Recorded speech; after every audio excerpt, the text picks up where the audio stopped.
Companies already have factories, and what they have to do is just fill them out. But they're able to build them in the United States, so we gave them a pretty substantial period of time. I think. Mr. President, is there anything the Prime Minister can say to you today to change your mind on tariffing? Tariffing cars? Tariffing Canada. Is there anything he can say to you in the course of your meetings with him today that will get you to lift tariffs on Canada? No. Why not? Just the way it is. What's the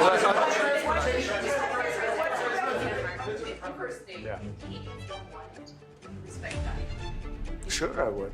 But this is not necessarily a one-day deal. This is over a period of time they have to make that decision. Hard to justify subsidizing Canada to the tune of maybe $200 billion a year. We protect Canada militarily, and we always will. We're going to, that's not a money thing. But we always will. But, it's not fair. But why are we subsidizing Canada $200 billion a year, or whatever the number might be? It's a very substantial number. And it's hard for the American taxpayer to say, gee whiz, we love doing that. Thank you very much. We're going to have a very particularly Canada, have been very rhetorically aggressive towards one another, particularly with regard to this trade war that is going on. At the beginning, it was extremely cordial, really almost throughout the entire thing. Then at the end, you did see and hear President Trump start to get and give more jabs, talking about the fact that the United States doesn't need Canadian goods, doesn't need to have cars from Canada. And if you can see right there, the body language from and by the Canadian Prime Minister, he was not happy. And then the president ended the session, and now they're going to go behind closed doors, and we can only imagine how that conversation is going to go. I want to bring in CNN's Kevin Liptak and Paula Newton. They are both at the White House today. And Paula, I do want to start with you because if I am in Canada watching my new prime minister, who got elected largely because he said, President Trump, back off, hear him say not once but twice, we're not going to be the 51st state. I can tell you right now that the Canadians spoke in this election and it's not going to happen. I'm sure they will be pleased by that, maybe less pleased by the lecture on economics that we just heard from President Trump at the end of that session.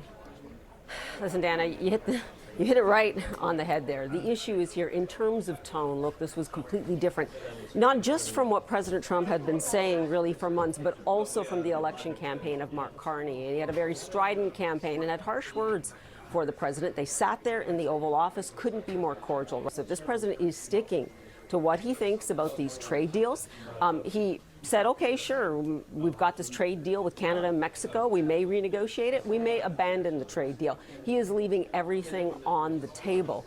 And from that point of view, when you see Mark Carney there, really trying to say what he could with the body language, right? Basically saying that Donald Trump owes him in terms of the election. He got him elected, and he turned apparently and said, oh, yeah, right. First and foremost, even this year alone, I'm told that the U.S. exports to Canada made up 17% of U.S. exports. But what you're looking at there, that's 2024. These are U.S. exports to Canada. So it's the Canadians buying American goods and services, $349.4 billion. It is the highest except for the EU, which is not on this. So it is a fact that the United States benefits greatly from Canada buying the U.S. goods.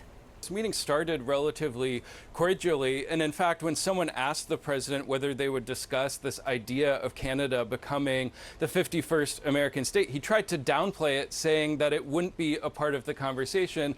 And then he proceeded to talk at length about why he thinks it would be advantageous for Canada to become a part of the United States. And it was in a lot of ways hard for Carney to get a word in edgewise there. And you did note his body language. I was noting particularly when the president was going after, he didn't name her, but Chrystia Freeland, the former finance minister, saying that she was a terrible negotiator, talking about this experience negotiating the USMCA. He kind of had a pained look on his face. More about this meeting. What did you think about how it went, David?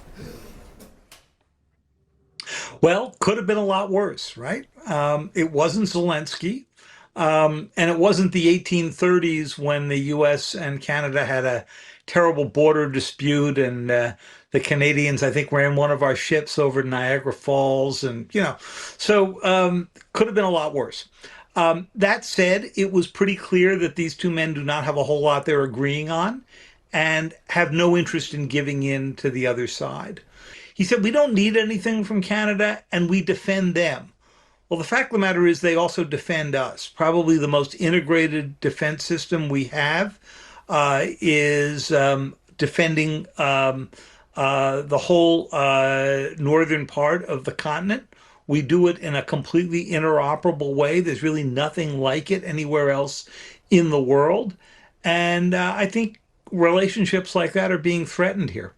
To your larger point here, when you begin to turn on your allies, the allies begin to look at each other, and they begin to look at new relationships. So what has the United States been trying to do with Europe, Canada, other major allies, Australia, New Zealand?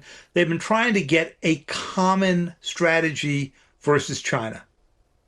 And that's going to be really hard to do in a condition in which the president has made the tariffs be the dominant issue in our foreign relationships with each of these countries, even though we have a lot of other issues, not only with the Canadians, but certainly with China, certainly with Europe.